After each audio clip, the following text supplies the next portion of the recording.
Biz yaratganni har birimiz individual san'at asarimiz. O'zi bilmasa u bolasiga uni o'rgata olmaydi. Biz erkak kishidan talab qila olamiz-ku. Erkak kishining ham haqqi bor. Onangni otangga bepardoz ko'rsatma. Bu narsa Oysha onamizni davridan ansoriy onalarimizdan qolgan.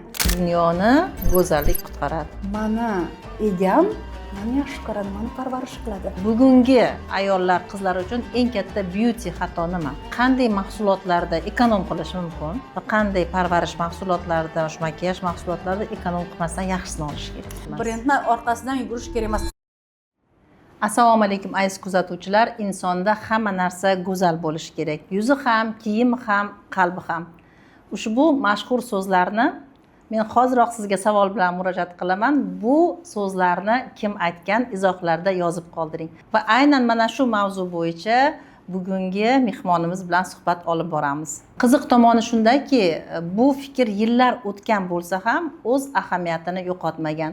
Bugungi podkastimizga mehmon tanlayotganimda shu fikr xayolimga keldi va bugungi mehmonimizni birinchi ko'nglimdan o'tkazdim. Demak, mana shu qizimiz bilan bugun ayollarga qanday go'zal bo'lish sirlari haqida, o'zini unutmaslik haqida suhbat olib boramiz. Azizlar, bugun go'zallik haqida ko'p gapiramiz. Go'zallik asli bu nima? Yoki insonning o'zini qanday his qilishi go'zallikning bir qismi hisoblanadimi? Bugungi suhbat aynan mana shu savollar bo'yicha. Siz bilan arab tili bo'yicha mutaxassis hamda At-Tilmiz onlayn maktabining asoschisi Iroda Rahmonova va bu Iroda nuqtasi podkasti. Bugungi mehmonimiz yillar davomida minglab ayollar bilan ishlagan va pardoz orqali ularni o'ziga bo'lgan ishonchini qaytara olgan go'zallik sohasidagi ekspert Muazzam Jo'rayeva. Xush kelibsiz Muazzamxon. Bugungi podkastimizga boya aytganimdek, demak o'sha mashhur hikmatli so'z, insonda hamma narsa go'zal bo'lishi kerak va avvalo bu narsa tashqi ko'rinishdan keladigan bo'lsak, insonni yuzi bilan ishlaysiz. Va keling, bugungi suhbatimiz ayollarga, nafaqat ayollarga, biz go'zallik deganda faqat ayollarni emas, erkaklarni ham tushunamiz, qanday yuz parvarishni olib borish kerak, nimalarga e'tibor berish kerak, shular haqida suhbatlashsak va o'sha amaliy bugungi podkastimiz davomida amaliy qismimiz bor. Mana shu amaliy qism ham insonlarga yordam bersa. Rahmat Iroda opa, taklif uchun juda ham minnatdorman. Agar shu podkast ayollarimizga har kunlik turmush tarzida, kosmetika xaridida manfaat bera olsa, demak maqsadga erishgan bo'lamiz. Podkastdan avval aytmoqchiman, ushbu podkast kuzatuvchilariga, sizni kuzatuvchilaringizga meni hadyam bor. Hali hech qayerga qo'yilmagan bir darsimizni hadya qilmoqchiman. Ushbu darsda kunduzgi va kechki teri parvarishi to'liq o'rgatilgan. Bu darsni sizlarga yuborib qo'yaman. Xohlasanglar kanalga yuklashinglar mumkin. Juda ham ajoyib Muazzamxon. O'zi shu narsani aytmoqchi edim. Demak, ayollarda asosiy meni o'ylashim bo'yicha birinchi o'rinda o'sha pardoz ham chiroyli parvarish qilingan yuzga yaxshi yotadi deb aytgansiz. Mana shu narsa bo'lishi avvalo demak parvarish qilishni o'rganish kerak. Va mana shu darslikni siz bizni kuzatuvchilarimizga sovg'a qilmoqchisiz. Ajoyib. Demak, azizlar, sizlarni zo'r sovg'a kutmoqda. Demak, bugungi suhbatimizni oxirigacha ko'ring va parvarish bo'yicha Muazzamxondan maxsus sovg'a egasiga aylaning. Muazzam, hozir go'zallik haqida qarashlar o'zgarib ketdi va bugungi kunda ayollar oldingidan ko'ra o'z ko'rinishiga, tashqi ko'rinishiga ko'proq e'tibor berishyapti. Va bu haqida insonlarni fikri ham turlicha. Va sizga savol, mana hozir ko'proq ayollar sun'iy lab qildiriladi, kiprik qildiradi, yuzlariga turli xil muolajalar qildiryapti. Sizningcha bu insonni, ayolni o'z-o'zini sevishimi yoki bu o'z-o'zini qabul qilmaslikmi? Umuman olganda juda ham ajoyib savol. Har ikkisi ham bo'lishi mumkin. Ba'zan ba'zi ayollar o'zini to'xtata olmayotgandek ko'rinadi. Umuman stopi yo'qqa o'xshab ko'rinadi. Masalan, lab qiladi, orqasidan yana qiladi, yana qiladi, yana qiladi. va qo'rqinchli darajaga kelib qoladi. Kiprik qo'yadi, keyingi safar yana ham quyuqroq qo'yadi, keyingi safar yana ham quyuqroq qo'yadi, ya'ni to'xtata olmay qoladi. Yoki qosh qiladi, keyingi safar yana ham quyuqroq, qoraroq, qalinroq, keyingi safar yana ham qalinroq. Endi unga ham toqat qila olmasdan birato'la ektirishga o'tib ketishdi. Umuman olganda ba'zan shunaqa holatlar bo'ladi. Masalan, aytaylik, jag' suyaklari rivojlanish davrida, o'smirlik davrida og'izda asimetriya paydo bo'ldi. Endi ortodontlar uni ichkaridan to'g'rilasa ham ba'zan labda asimetriya saqlanib qoladi. Shu holatlarda albatta oldin o'zagini salomatlik borasidan hal qilib, ichki tomondan ortodontlar bilan, stomatologlar bilan, ana undan keyin asimetriya qolsa to'g'rilash bu normal holat men uchun. Yoki o'ta kuchli formasi buzilgan lablar ham uchraydi. U holatda ham to'g'rilash normal holat. Lekin shunaqa chiroyli lablar bo'ladi, uni haddan tashqari katta qilib yuborish bu yerda menimcha o'ziga bo'lgan hurmatsizlik deb o'ylayman. U umuman stopini topa olmay qoladi ko'pchilik. Demak, bu yerda ham o'sha oltin tarozi, me'yor kerak bo'lsa, agar bunga ko'rsatma bo'lsa qilish kerak, lekin o'zi chiroyli turgan narsani bo'rttirish kerak emas deb hisoblaysiz. Albatta oltin nisbatini bilish kerak odam o'zida. Bo'lmasam kimnidir standartiga tushaman deb inson o'zini turli xil hollarga solishi mumkin va bu har doim ham chiroyli yakun topmaydi. Yakun topmaydi. Hozir shu yerda mana har xil trendlar chiqib ketdi va hozir qaysi mana shu beauty industriyadagi trendni siz noto'g'ri hisoblaysiz? Kerak emas. Haddan tashqari quyuq kipriklarni umuman kerak emas deb bilaman. Birinchidan sun'iy ekanligi yaqqol ma'lum. Endi juda ham professional ekspertlar bor kiprik qo'yish bo'yicha ham. Men insonni o'zini e'tiqodiy qarashlariga aralasha olmayman. Lekin menga qolsa men kipriklarga qarshiman.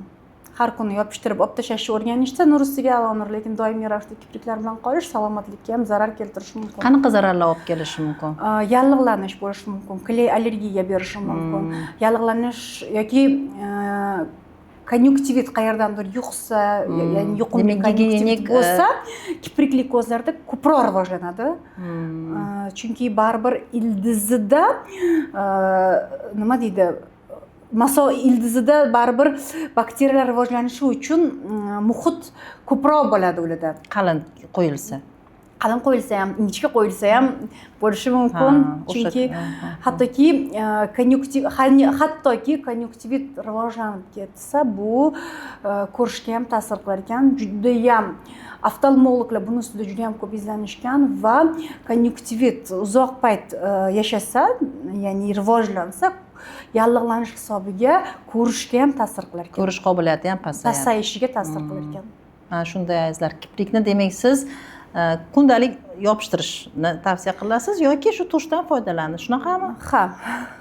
Masalan, umuman olganda ham hozirgi kunda ancha kamayib ham qoldi kiprik qo'yish. Bir paytlar juda ham quyuq, juda ham uzun kipriklar trendga chiqqanda, men to'g'risi o'zim juda ham o'sha qizlarni ko'rsam aytib gapirgim kelardi. Yo kamroq qo'ying yoki qo'ymang. Hozir shunaqada bir qarasangiz Instagram sahifalarida ham xuddi hamma bir xil bo'lib qolgandek. Hammani andazasi bir xilga o'xshaydi. Hozir o'z aslida bu narsa kamaydi. Hozir natural beauty ozgina qaytdi. Hattoki lab qilishsa ham, qosh qilishsa ham, ko'z qilishsa ham tabiiyroq qilishga harakat qilishmoqda. Ekspertlarimiz baraka topishsin. Demak, o'sha cho'qqidan pastga tushdi. Ancha tushdik, lekin bir necha yillar avval biz me'yordan ancha oshib ketgan edik. Haddan tashqari yuzlar o'tkir bo'lib ketuvdi. Hamma birdaniga, hamma desak xato bo'ladi. Ko'p qizlarimiz birdaniga jag'larini cho'zgan, yonoq suyaklarini aktiv darajada chiqartirgan. Hozir bu narsa ancha kamaydi. Meni juda ham quvontiradi bu narsa. Zo'r. Xo'p, ba'zi qizlar, hozir mana yosh qizlarimiz o'syapti. Ko'pchiligi ba'zilarida shunaqa narsa bo'ladiki, labim kattaroq bo'lsa, burnim kichikroq bo'lsa, ko'zim kattaroq bo'lsa, keyin chiroyli bo'laman. Ha, mana shuga mana onalar qanday qizlarga e'tibor berish kerak? Mana Instagramdagi har xil trendlarga uchib ketmaslik uchun, o'zida qo'llamaslik uchun onalar nima qilish kerak qizlar uchun? qanday maslahat berish kerak? birinchi o'rinda aytaman, inson o'zini qabul qila olmasa, o'zini go'zalligini ko'ra olmasa, u ming xil kuyga yo'rg'alaydi. Biz yaratganni har birimiz individual san'at asarimiz. Har bittaga qaraganimda uni chiroyli jihatlari ko'zimga tashlanadi. O'zi ayolni xunigi bo'lmaydi. O'zi ayolni xunigi bo'lmaydi. Yana uni eng chiroyli chertalari bo'ladi-da. Masalan, kimdir qoshi juda chiroyli, ko'zi juda chiroyli. Masalan, sizga ham qaraganimda ko'zingiz doim kulib turadi, juda chiroyli. Qoshingiz. Har bitta ayol o'zini go'zal tomonini bilib olishi kerak. Kimdir labi, kimdir qosh ko'zi, kiprigi, yanoqlari, yuzi. Bu narsani his qila olish kerak. Demak, onalar ham xuddi shunday qilib qizlarini. Onalar ham. Avvalambor insonni qadr qimmatini tashqi ko'rinish bilan bog'lab qo'yish kerak emas. Masalan, mani qizim chiroyli emas. Mani qizim yaratganning eng go'zal san'at asari. Qara, Alloh seni ko'zlaringni qanaqa chiroyli yaratgan, qoshlaringni qanaqa chiroyli yaratgan, lablaringni. Mana shu narsani biz aytishimiz kerak. Qizlar pardoziga bo'lgan qiziqish paydo bo'lganda ham bo'yanma emas. Sen chiroyli, to'g'ri bo'yansang bo'ladi. Da? Sen chiroyli, to'g'ri bo'yansang bo'ladi. Masalan, seni holatingda qoshlaring ko'p bo'ya bo'lmaydi. Qara, qoshlaring o'zi juda ham chiroyli. Seni holatingda ko'zlaring to'qqivar bo'lmaydi. Seni yoshingga narsa to'g'ri kelmasligi mumkin. Yoki labingni haddan tashqari bo'yama, labing shundoq ham juda chiroyli. Tabiiy go'zalligi qolsin deb. To'g'ri yo'naltirishimiz kerak. Agar qilma desak, nima uchun qilmaslik kerakligini ham tushunishmaydi. Kerak bo'lsa bekinib o'rtog'inikidan ishlatadi. Keyin kosmetika orqali juda ham ko'p kasalliklarni yuqtirishi mumkin. Chunki teri kanallari, qo'tirlar aniq-tiniq kosmetikadan yuqadi. Konjunktivit aniq-tiniq kosmetikadan yuqadi. Gerpes juda ham yuqumli. Chunki pomadadan gerpes o'tadi, teri kanallari, masalan, sponjlaridan, kistlaridan o'tishi mumkin. O'rtog'inikidan bekinib foydalangandan ko'ra, biz onalar qizlarimizga to'g'ri yo'nalish berishimiz kerak. Kerak bo'lsa, mineralniy kosmetikalar bor, zarari yo'q kosmetikalar bor teriga. To'g'ri kosmetika tanlashni o'rgatishimiz kerak. U bilim avvalo o'zimizda bo'lsa. Biz unga taqiq qo'yurganimiz bilan qayerdadir o'rtog'inikini, opasinikini yoki kimnikinidir foydalangani menimcha zararliroq, o'ziniki bo'lgani ma'qul deb o'ylayman. Amaliy qismida bu bo'yicha savollar tayyorlab qo'yganman. Muazzam o'shanda biz shu onalarga maslahat beramiz. Chunki o'zi aytyapsiz-ku, o'zi bilmasa u bolasiga uni o'rgata olmaydi, farzandlariga. Endi bu yerda nafaqat qizlar, hozir o'g'il bolalarni ham teri parvarish albatta kerak. Keyin husnbuzarlardan izlar qolgandan ko'ra boshida buni tuzatib olish kerak va onani o'rni bu yerda juda katta. Bu savollarga yana qaytamiz va hozir mana Instagramda siz bilan mana shu podkastga tayyorgarlik ko'rdim-da, baribir hamma podkastga ham insonlarga foydali bo'lsin deb Instagramda filtrsiz yuz ko'rish qiyin bo'lib qolganda va buni ko'pchilik bilmaydi va shu inson asli shunaqa mukammal ekanda deb o'zi ham o'xshashga harakat qiladi. Qarasa, unda unaqa bo'lmasa, keyin bu odam siqiladi. Menda nimadir joyida emas deb o'ylaydi. O'ziga nisbatan ishonch tushadi. Shu mana shu tochkada qanday, nima maslahat berasiz o'ziga bo'lgan ishonchi tushib ketmasligi uchun? Avvalambor influencerlar hozirgi kunda ancha filtrlardan, effektlardan qaytishdi. Xuddi nima tabiiylikka qaytganda unda ham qaytildi orqaga. Ha, bu narsa meni juda ham quvontiradi. Lekin kuzatuvchi sifatida kontentni sifatini ajrata olishingiz kerak. Aks holda kontentlar siz bilmagan holatda sizni hayotingizni buzadi. Chunki mana men sizga aytib beraman deb, kontent hozir Instagramda ham, YouTube'da ham kontent juda ham ko'p. Biz kontent bilan to'lganmiz, kontent bilan to'yganmiz.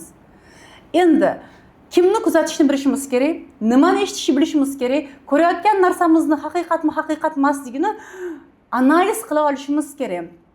Filtrlar o'z-o'zidan bilinib turadi. Filtr har doim bizga farfor sifat, ideal yuz terisini ko'rsatadi. Sog'lom odamda esa har doim poralar bo'ladi. Umuman porasiz yuz bo'lmaydi. Yuz farfordek tekis bo'lib qoldimi, silliq bo'lib, demak u yerda filtr bor. Masalan, do holatida, masalan, ko'p holatlarda ko'raman, transformatsion videolarda ham transformatsiya qilingan paytda makiyajgacha umuman boshqa odam, makiyajdan keyin boshqa odam va uni ko'rgan ayol mani ham deydi umuman boshqa holatdan boshqa holatga olib o'tib qo'yasiz deydi. Mana hozir shu yerda iloji yo'q buni. Savolda mana shu borganda vizajistga nima so'rasa bo'ladi? Ba'zan shunaqa bo'ladiki, men ko'proq to'ylarga makiyaj qilganda insonni umuman tanib bo'lmaydigan darajada o'zgartirib borishadi-da. Shunaqa holatlar bo'ladi. Mana shunda shunaqa bo'lmasligi uchun vizajistga borganda nima so'rash kerak-ku? Nimani u vizajist ham sehrgar emas. Masalan, yo'q narsani bor qila olmaydi, lekin bor narsani chiroyli ko'rsatib beradi. Nimani so'rash kerak-ku? Nimani so'rab bo'lmaydi? Nimani so'rab bo'lmaydi? Birinchi o'rinda agar yuzda osilishlar bo'lsa, vizajist uni soya bilan to'g'rilay oladi, lekin yuzni tarang ko'tarib qo'ya olmaydi. Ajinlar bo'lsa, ajinlarni yo'qotib qo'ya olmaydi. Ajinlarni yo'qotadigan mahsulot yaratilmagan. Biroz muddat ajinlarni yoyadigan boosterlar, maksimizerlar ishlab chiqarilgan, lekin maksimizer, optimizer deyiladi. Shu ozgina uprugost berishi hisobiga o'sha payt shirib turadi. O'shani hisobiga birozgina tarang effekt bo'ladi, lekin bu vaqtinchalik. 1 soat, 2 soat, ba'zilar 4 soatgacha boradi. Lekin yig'ilgan terini u ham baribir yoyib tashlay olmaydi. Endi notekislikni tekislash iloji yo'q. Ranglarni yopish mumkin, teridagi dog'lar, teridagi ko'karishlar yoki qanaqadir bir chandiqlar agar tekis bo'lsa, lekin relyefli narsani, ya'ni notekis narsani tekis qilib qo'ya olmaydi. Uning uchun relyef bo'yi barobarida yopish kerakmi? Yo'q, bu narsani ham iloji yo'q. Shuning uchun men har doim aytaman, agar yuz do'dan postliga o'tganda, ya'ni transformatsion videolarda makiyajsiz holatdan makiyajga o'tganda yuzda tarang bo'lib, burunlar haddan tashqari kichkina bo'lib ketsa, yuz relyef tekis bo'lib qolsa, bilingki bu filtr. Chunki notekislikni tekislaydigan mahsulot ham yo'q. Bu filtrni yaqqol belgisi. Agar filtrni ajrata olmayotgan bo'lsangiz, mana sizga belgisi. Va tishlar ham darrov makiyajli holatga o'tganda oppoq bo'lib qoladi, tekis bo'lib qoladi. Chunki filtrda to'g'rilashadi. Bu yerda sinchkovlik kerak ekan. Sinchkovlik kerak. Ko'rkorona unga intilmasdan men ham shunaqa qilib bo'lishim kerak emas. Bu o'sha bu hayotda bunaqa emas. Bilish kerak. Hayotda bunaqa emas. Sun'iy bu narsa. Ha. Xo'p. Endi qarang. Mana shu narsalar hammasi bir go'zallikka intilish. Go'zal bo'lishga intilishmi yoki boshqalarga yoqishga intilishmi? Pardoz qilishmi yoki filtr qo'yishmi? Pardoz qilish. Pardoz qilish. Bu yerda umuman olganda go'zallikni qo'llovchi insonni qadriyatiga bog'liq va uni tushunchasiga bog'liq. Masalan, pardozni go'zallikka urg'u berish uchun qilgan inson bilan muammolarimni yopaman deb qilgan insonni ikkalasini holati, ya'ni sostoyaniyasi ikki xil bo'ladi. Go'zalligimga aksent beraman deb qilgan inson minnatdorlik ruhida qiladi. Muammolarimni yopaman degan inson norozilik ruhida qiladi. Ikkalasi umuman ikki xil holat. Va effekt ham ikki xil bo'lsa kerak. Effekt ham ikki xil. Chunki pardoz qilgandan keyin har ikkalasi xursand bo'lishi mumkin, har ikkalasi go'zal bo'lishi mumkin. Muammolarimni yopaman degan odam ham, go'zalligimga urg'u beraman degan odam ham. Ikkalasida ham kayfiyat bo'ladi. Ikkalasida ham, lekin bu inson pardozini yuvgandan keyin, minnatdorlik ruhidagi inson pardozini yuvgandan keyin ham uning holati o'zgarmaydi. Norozilik ruhidagi inson pardozini yuvgandan keyin o'ziga bo'lgan ishonchi ham tushib ketadi. Pardozsiz birovga ko'rina olmaydigan ayollarni taniyman. Pardozsiz holatda birovga ko'rina olmaydi ham. Bu ichki ishonchni yo'qligi, ayolning ichki ishonchi va o'zini qabul qilishiga bog'liq. Demak, pardoz ikki xil insonga ham bir xil natija berishi mumkin tashqi tomondan. Lekin uni ichki holatiga ikkalasi ikki xil ta'sir ko'rsatadi. Bittasi pardozni ayblarni yashiruvchi qurol, niqob deb biladi, bittasi esa pardozni go'zalligiga aksent beradigan instrument deb biladi. Mana shu joyda farqi. Demak, boshqalarga yoqish bu o'sha ikkinchisi. Boshqalarga yoqish, pardozsiz ko'rina olmaslik, pardozsiz o'zini kam his qilish, недостаточно chiroyli his qilish, bu o'ziga bo'lgan ishonchi yo'qligi. Pardoz qilish o'ziga qarab yurish emas. Ko'pchilik o'ziga qarab yurish desa pardozni tushunadi. O'ziga qarab yurish, Alloh bergan yoshligini saqlashga harakat qilish, har 6 oyda salomatligini nazorat qilish, terisini tarangligi uchun kerakli vitaminlarni ichish, o'zini ertalab va kechqurun parvarish qilish va yoshlikni saqlab qolishga, terini tozaligini saqlashga harakat bu o'ziga qarash. Mana shu toifadagi insonlar pardozni ham go'zallikka urg'u berish uchun qiladi. Yana shunaqa borki, biz yoshligimizda shunaqa deylik, qancha ko'p pardoz qilsa, tez qariydi. Yo'q, mif.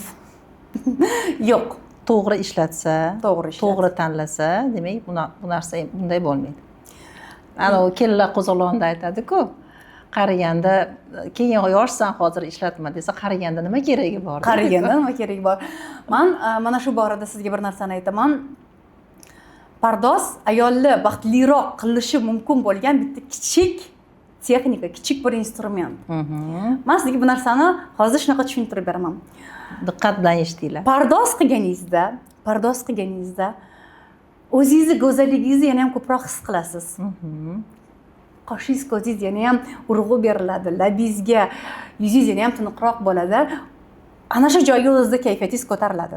Go'zalligingizni yana ham ko'proq his qilasiz. Va mana shu holat sizni qanaqadir g'amginroq, qanaqadir muammoliroq holatdan oz bo'lsa ham olib chiqadi. Endi sizni go'zalligingizni agar farzandlaringiz bo'lsa, farzandlaringiz his qiladi. Agar hali turmushga chiqmagan bo'lsangiz, dugonalaringiz, atrofdagilar his qiladi. Turmush o'rtog'ingiz his qiladi agar turmushga chiqqan bo'lsangiz, ishda bo'lsangiz, mana shu holatni ishdagilaringiz ham his qiladi. Va qanaqadir o'zingizni oz bo'lsa-da yaxshiroq kayfiyatda his qilasiz. Endi turmush o'rtog'ingiz kompliment qiladi, farzandlaringiz oyijon chiroyli bo'lib ketibsiz, dugoningiz chiroyli bo'lib ketibsan yoki aytaylik anchadan beri ko'rishmagan insoningiz bilan ko'rishdingiz. O'zgarib chiroyli bo'lib ketibsiz. Mana shu narsa bizning kayfiyatimizga ta'sir qiladi. Yaxshi kayfiyatda bo'lsak, bu bizni foydali ish koeffitsientimizga ta'sir qiladi. Albatta. Umuman olganda bu muhim pardoz. Qarang, mana shu bir necha yildan beri men minglab ayollarni go'zal bo'lishiga yordam berdingiz, pardoz orqali. Va qachon bu kasb sizga kasblikdan chiqib missiyaga aylandi? Qachon his qildingiz shu narsani? Mijozlar bilan ishlagan paytimda pardozdan keyin "Vau, juda o'zgarib ketdim, juda chiroyli ekanman" deyishardi ayollar. Shu holat menga juda ham ta'sir qilardi. Keyinchalik o'qitishni boshlaganimdan keyin juda ham ko'p ayollarni o'qitdim. Har kuni shundan guruh o'qitardim offline. Shunaqa ayollar bo'lardi, hattoki yig'lardi. Men deydi, shu paytgacha erim menga bunaqa kompliment qilmagan. Mani bolalarim bog'chaga borsam, maktabga borsam, "Mana onam" deyishni boshladi. Bolalar o'rgangandan keyin deyshadi. Shu kichkinagina bolalar ham onasi chiroyliroq bo'lganini his qilishadi. Va juda ham ko'p ayollar menga ta'sir qildi. Menga shu narsa turmushimga ta'sir qildi deb. Ya'ni turmush o'rtog'imiz bizni yanada chiroyli ko'rishni xohlar ekan. Biz ham turmush o'rtog'imizdan xohlaymiz u gul olib berishini, chiroyli libos olib berishini, ta'minotimizni go'zal qilishini, sovg'alar, taqinchoqlar olib berishini xohlaymiz. Chunki bizga shu narsa energiya beradi. Erkaklarga ham bizni chiroyliroq ko'rish, u turmush o'rtog'imiz uchun tayyorlanishimiz ularga energiya beradi. Yaqindagina bitta video chiqdi, ko'rdingizmi? Rezonans darajasida ko'tarildi. Turmush o'rtog'idan uyda u uchun kiyinishini, u uchun pardoz qilishini so'radi erkak kishi ayolidan. Juda ham ko'p negativlar bildirishibdi-da ostida.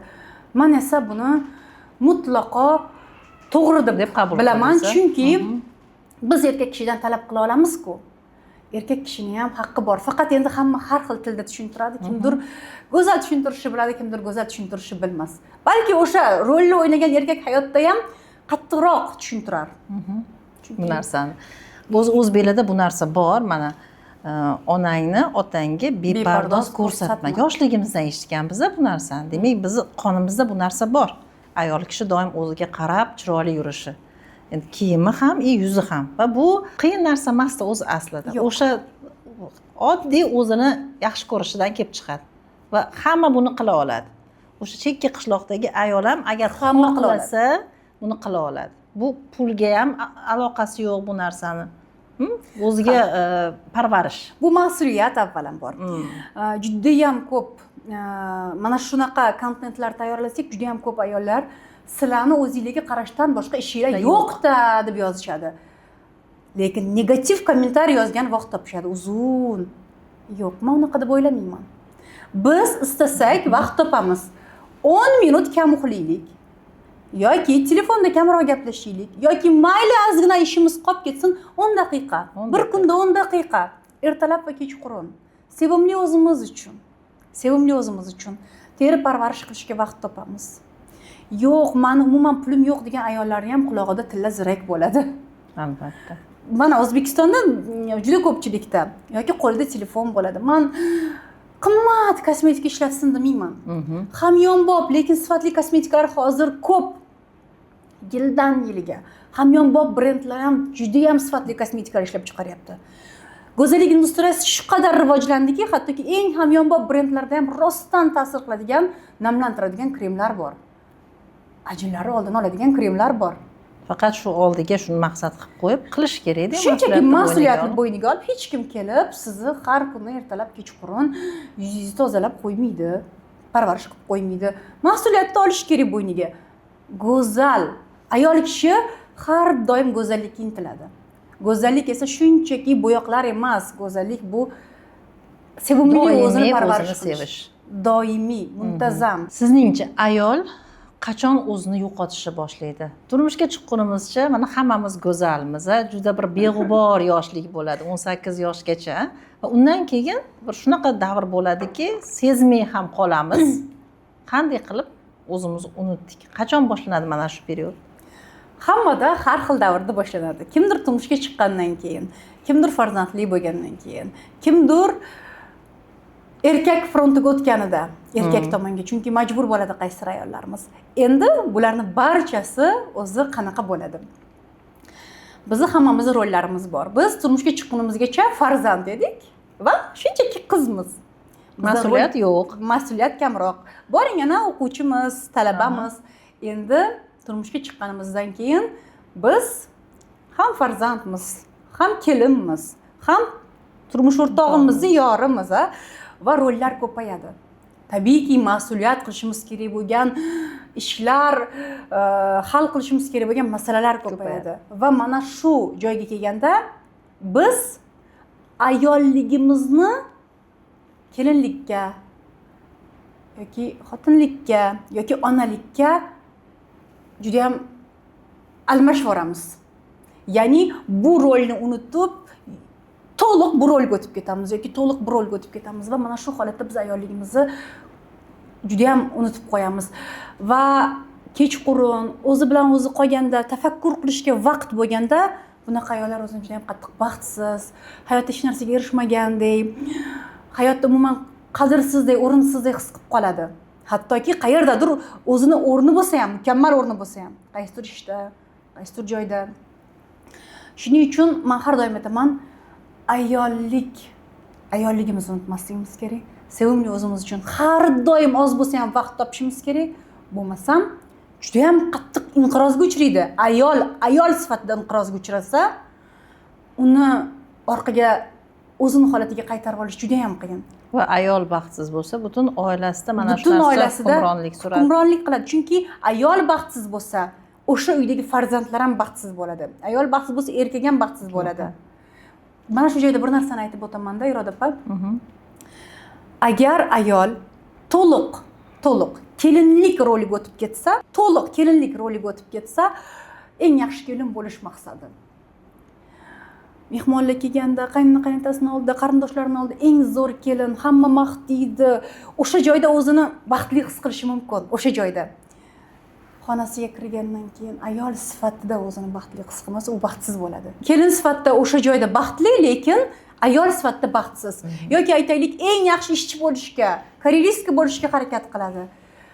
Karyera joyida, ishida, biznesida baxtli, lekin ayol sifatida baxtsiz. Juda ham ko'p ko'rganman bunaqa ayollarni. Chetdan shunaqa chiroyli, shunaqa muvaffaqiyatli, puli bor, hammasi bor, hamma narsasi bor deymiz, lekin ayol sifatida o'zi baxtsiz. Dars davomida aytib berishsa, og'rinasiz o'sha ayol uchun. Yoki juda ham baxtli ona deymiz, lekin ayol sifatida baxtsiz. Demak, bizni Alloh ayol qilib yaratdi. Birinchi o'rindagi rolimiz o'zimizni yashashimiz kerak, ayolligimizni his qilishimiz kerak. Har kuni muntazam ravishda ayolligimizni his qilishimiz kerak. Aks holda eng zo'r biznes woman bo'lmaymizmi? Eng zo'r ona bo'lmaymizmi? Eng zo'r kelin bo'lmaymizmi? Eng zo'r turmush o'rtoq bo'lmaymizmi? Ayol sifatida baxtsiz bo'lamiz va bizni inqirozga olib keladigan nuqtamiz ham aynan mana shu. Ayolligimizni unutganmiz.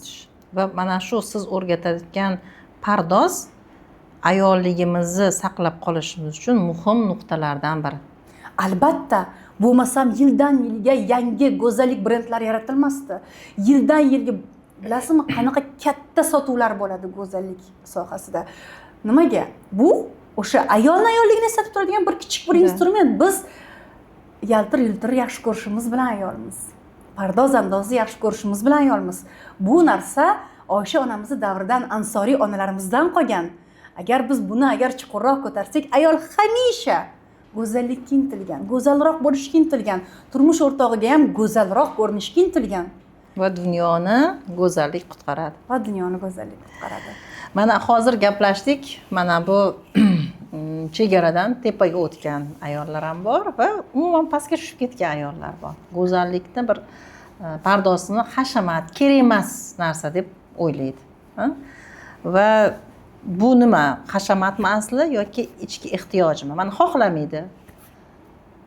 Qaysidir bir yoshdan keyin xohlamaydi yokida hech kim o'rgatmagan. Shunaqa ham bo'lishi mumkin-ku. Albatta. Shu ayollarga nima maslahat berasiz va qanaqa munosabat qilasiz? Umuman olganda har bitta ayolda go'zallikka intilish instinkti bor va pardoz ham go'zallikka intilishi bitta bir kichik bo'lagi.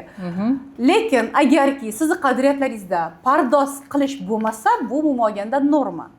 Lekin o'zini parvarish qilmaslik bu normadagi holat emas, anormal holat. Har bitta ayol baribir quyoshdan o'zini himoya qilishi kerak.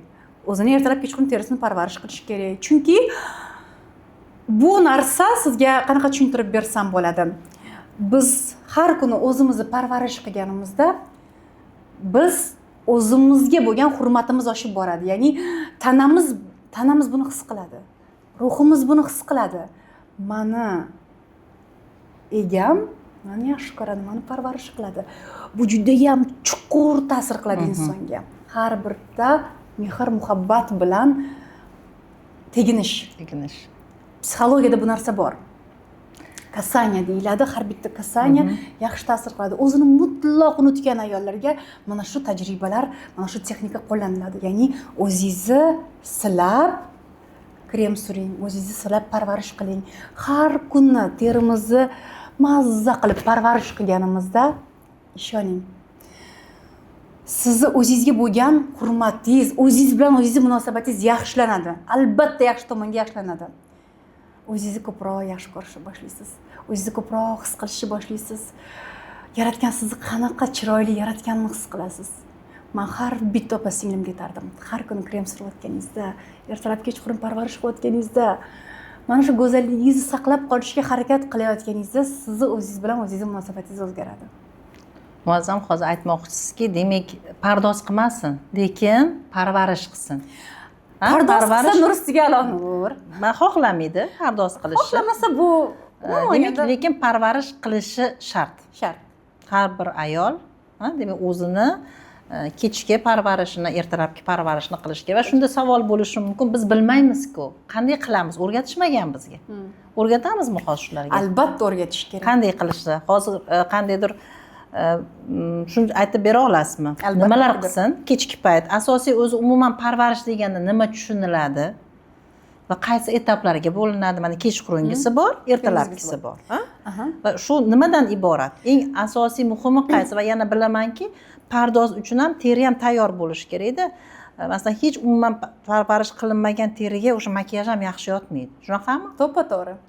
Parvarish bo'lmasam bir amaliy maslahatlar beraylik kuzatuvchilarimizga. Amaliy maslahat. Yaxshilab quloq solinglar, kerak bo'lsa daftar ruchka bilan yozib olinglar aytlar. Nimalar qilish kerak parvarish uchun, o'zimizni yaxshi ko'rishimiz uchun. Avvalambor tushunib olishimiz kerak, kosmetikalar dekorativ va parvarish kosmetikalariga bo'linadi. Dekorativ kosmetikalar bu teringizni pardoz qiladigan, dekoratsiya qiladigan kosmetikalar. Bu kosmetikalarni har doim teridan yuvib tashlash kerak. Tarkibida silikon saqlaydi, tarkibida ranglarni saqlaydi va bularni yuvib tashlaymiz. Parvarish kosmetikalari esa birdaniga natija bermaydigan kosmetikalar. Birdaniga ko'rinmaydi uning natijasi. Terini toza saqlaydigan, terini yoshligini saqlab turadigan kosmetikalar. Lekin bu doimiy bo'lishi kerak. Bu doimiy bo'lishi kerak. Va parvarish nimadan boshlanadi? Terini anglab olishdan boshlanadi. Terim quruqmi, terim yog'limi, aralashmi, terimga hozir nima kerak? Qanday bilib olsin shu? Buni bilib olamiz. Agar sizni yuzingizni har doim yuvganingizdan keyin tortishish, qichish yoki achish his qilayotgan bo'lsangiz, sizni teringiz sizuvchan quruq teri. Agar sizni teringiz yuvganingizdan keyin ham biror soatdan keyin yoki birozgina vaqtdan keyin yana qayta yaltirab qolayotgan bo'lsa, yog'lanib qaysidir qismlar, u holda bu yog'li teri. Agar sizni teringizni qaysidir qismlari qurib tortishsa-yu, qaysidir qismlari yog'lanib turadigan bo'lsa, bu aralash teri. Endi o'zi terining turlari juda ham ko'p emas. Teri o'zi asosan yog'li va quruqqa bo'linadi. Aralash teri quruqqa tortadigan aralash va yog'liga tortadigan aralashga qismlari yog'li, qaysidir bo'linadi. qismlari. Xo'p, umumiy qoida bor. Yog'li terini ham namlantirish kerak, quruq terini ham namlantirish kerak. Nimaga? Yog'li terini hattoki ko'proq namlantirish kerak. O'zi yog'li terini asosiy sababi ham terini quritishga harakat qilishdan teri yog'lanadi. Bizda miyamiz aytadi, qaysidir qismimizda qurish bo'lyapti, ko'proq yog' chiqaringlar. Va ana shu joyda yog' bezlari ko'proq yog' chiqaradi. Bu miya darajasidagi jarayon. Ana shuning uchun quruq terini ham, yog'li terini ham namlantirib tursak, har doim balansda bo'ladi va teri har doim chiroyli, yosh qolishga Alloh bergan tarangligi, yoshligi uzoq yillar saqlanishiga yordam beradi. Xo'p, endi hamma terini har kuni kechqurun tozalab yuvish kerak, hattoki pardoz qilmasangiz ham. Yuvuvchi vositalardan pulni ekonom qilsa bo'ladi birozgina shu yerda. Ya'ni hamyonbop yaxshisini ishlatsa bo'ladi, o'ta qimmatini ishlatmasangiz ham bo'ladi, chunki baribir yuvib tashlaysiz. Birinchi etapda agar sizda makiyaj bo'lgan bo'lsa, makiyajni erituvchi nimadandir foydalaning. Demakiyaj deyiladi, makiyaj o'chiruvchi mahsulotlar bo'lishi mumkin, micellarka bo'lishi mumkin, gidrofil yog' bo'lishi mumkin, qanaqadir milklar, ya'ni sutlar, oddiy bolalar sovunichi. Yo'q, bolalar sovunida ham baribir ishqor bo'ladi va ishqor bundan ham past bo'ladi-da o'zi yuvuvchi mahsulotlarda. Bolalar sovunidan ham past bo'ladi. Ha, quruq yuzlar uchun masalan bolalar sovuni ham to'g'ri kelmasligi mumkin. Quruq yuzlar uchun undan ham ko'ra ishqoriy muhiti pastroq, pH normallashtirilgan bo'ladi-da endi yuvuvchi gellarda. Tushunarli. Demak, birinchi o'rinda tozalaymiz. Xo'p, ikkinchi etap. Birinchi o'rinda tozalaymiz, ana undan keyin namlantiramiz. Masalan, ko'pchilik aytadi, "Men toner, yana sivırtka surishni xohlamayman" deyshadi.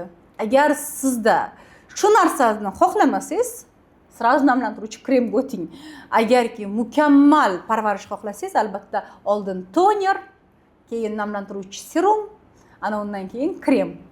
Yoki ikkalasidan kechib, tozalab namlantirib, hozir sezib turibman-da, 3-4 ta narsani ishlatish qiyin-da ayollar. Hech bo'lmasa ikkita narsa beraylik. Hammasi juda ham tez bo'ladi. Bir necha daqiqa. Ko'p jarayonga o'xshab tuyuladi. Muazzam sizga taklif qilyapti. Sizlar o'zingizlar demak bu yog'i sizlarning tanlovingiz. Ha, yana bir narsaga e'tibor berishingizni xohlayman. Tungi krem deb yozilgan bo'lsa, albatta kechqurun ishlating. Chunki juda ham ko'p kechqurun ishlatiladigan kremlar tarkibida aktivlar saqlanadi va kunduzi quyoshda u mumkin emas. Shuning uchun hamma kechqurunga ham ertalabga ishlataman deyshadi. Bu hamma kremlarga ham to'g'ri kelmaydi. Ba'zi bir kremlar kunduzi ishlatsangiz dog' qilib qo'yishi mumkin.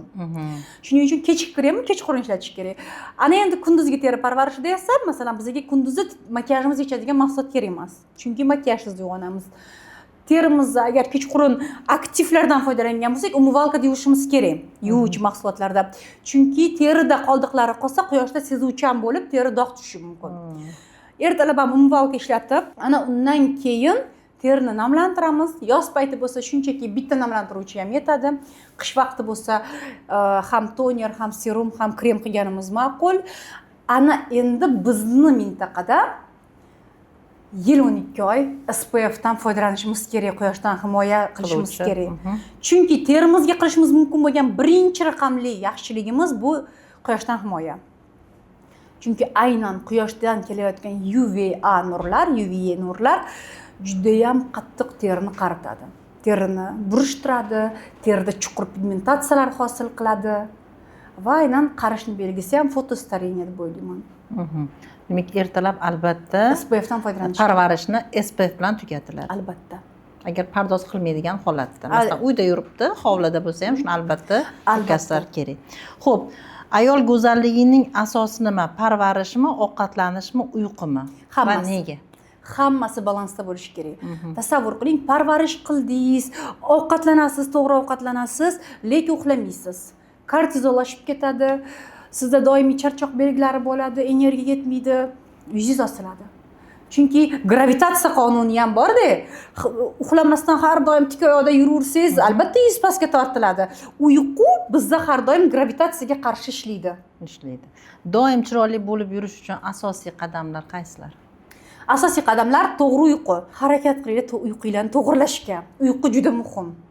Undan keyin ovqatlanish. Yuzim muammoli, hamma krem ishlataman deyshadi, lekin ratsioningiz qanaqa desangiz, juda ham zararli ko'p narsalar yeyishadi, juda ham ko'p miqdorda gazli ichimliklar ichishadi, shakar miqdori baland. Bu holda teri hech qachon yaxshilanmaydi. Va uni har xil ximik vositalar bilan yopishga harakat qilishadi, garchi muammo boshqa joyda, ovqatlanishda. Muammo ovqatlanishda bo'ladi. Masalan, yoki defitsitlarda. Agar masalan tanangizda defitsitlar juda ham yuqori bo'lsa, yuz osiladi, yuz xiralashadi, ajin tez tushadi. Defitsitlarni ham tekshirtirib turish kerak. Endi defitsitlarni tekshirib turishga bizda imkoniyat yo'q desa, qayerdagidir ayollarimiz, unda shunchaki sog'lom ovqatlanishga harakat qilish ham juda katta yordam teriga. Umuman bo'yanmaydigan ayollarga nimadan boshlashni maslahat berasiz? Umuman bo'yanmaydigan ayollarga YouTube'da, Instagram'da juda ham ko'p foydali akkauntlar bor. O'sha yerda pardoz qilishni o'rgatishadi. Shaxsan o'zim ham deyarli har kuni efirga chiqib, bepul dars beraman. Qanaqa tanlash kerak, qanaqa to'g'ri tanlash kerak? Chunki tasavvur qiling, yig'ib, terib, pul yig'ib ayolimiz do'konga bordi va o'ziga keraksiz kosmetikani sotib oldi, tushmaydigan. Bu narsa 2-3 marta takrorlangandan keyin umuman kosmetika sotib olib qo'yadi. Baribir qolib ketadi, ishlatmayman deydi. Yoki xunuk yarashsa turmush o'rtog'idan nima qilib olding desa, qaytib pardozga qayta olmasligi mumkin. Shuning uchun avvalambor to'g'ri bilimlardan boshlash kerak. Nima tushadi, nimadan qanday foydalanish kerak? Qosh qo'yaman deb ko'z chiqarmaydi o'shanda. Demak, azizlar, mana shu podkastimiz oxirida Muazzamni YouTube sahifasini silkasini beramiz va u yerda siz o'zingizga kerakli ma'lumotlarni, o'zingiz darajangizdagi ma'lumotlarni olasiz. Qayerdan boshlash kerak, nimalarni qilish kerak. 30 yoshdan oshgan ayollar uchun makiyajning asosiy oltin qoidalari qanday? Asosiy oltin qoidalari bu yuzni osiltirib qo'ymaslikka harakat qilish.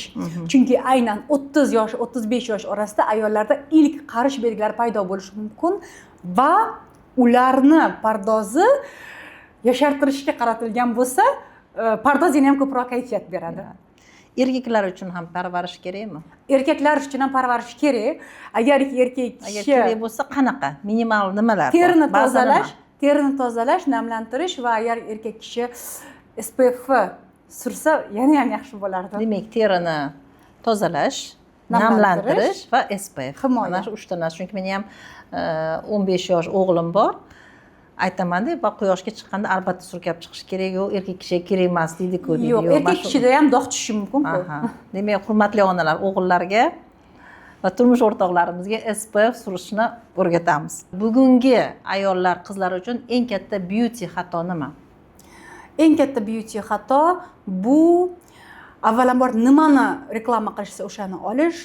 Influencerlar ham ba'zan nimani reklama qilayotganini his qilmasdan tavsiya qilishadi, lekin 10 mingta yoki 5 mingta kuzatuvchisi bor odam, bu ijtimoiy tarmoqda kuzatuvchisi bor odam media kanal hisoblanadi.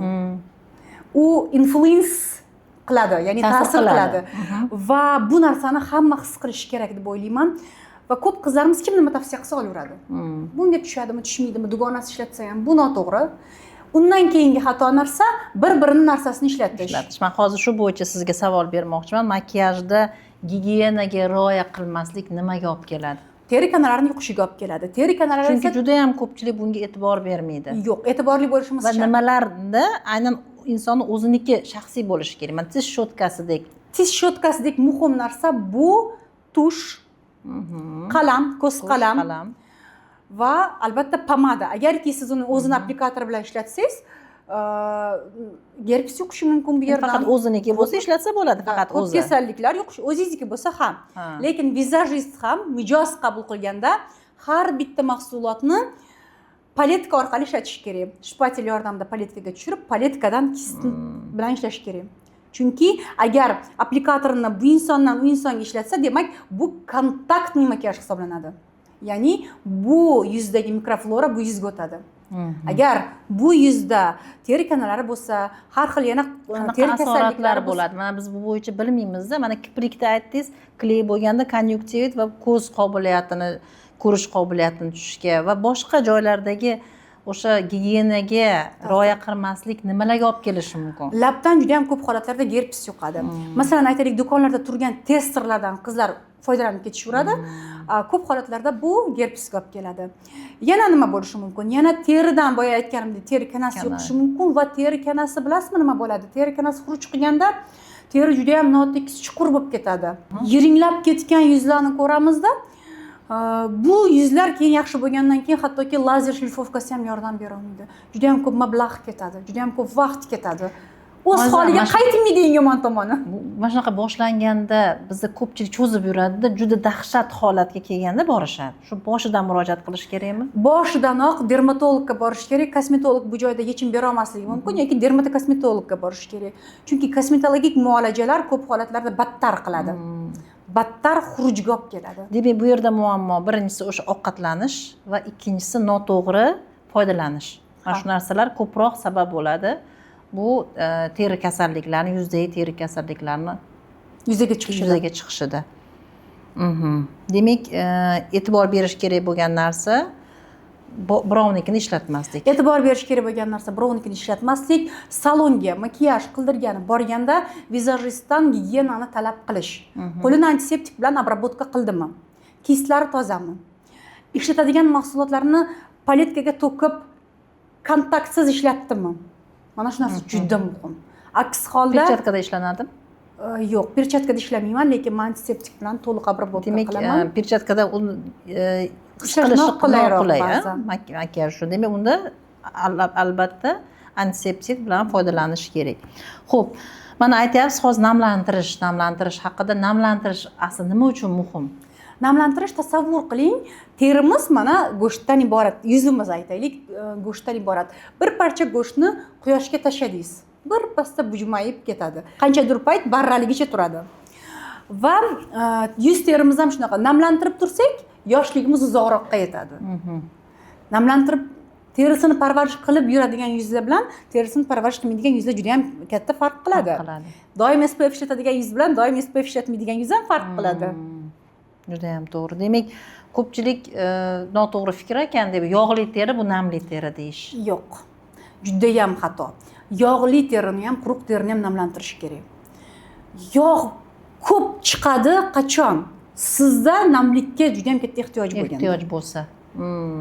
Sochlarda ham shunaqa deyiladi, bu qancha ko'p yog' yuvsa, shuncha ko'p mas ketadi. Qancha ko'p quritishga harakat qilsangiz, yana ham ko'proq yog' chiqaradi.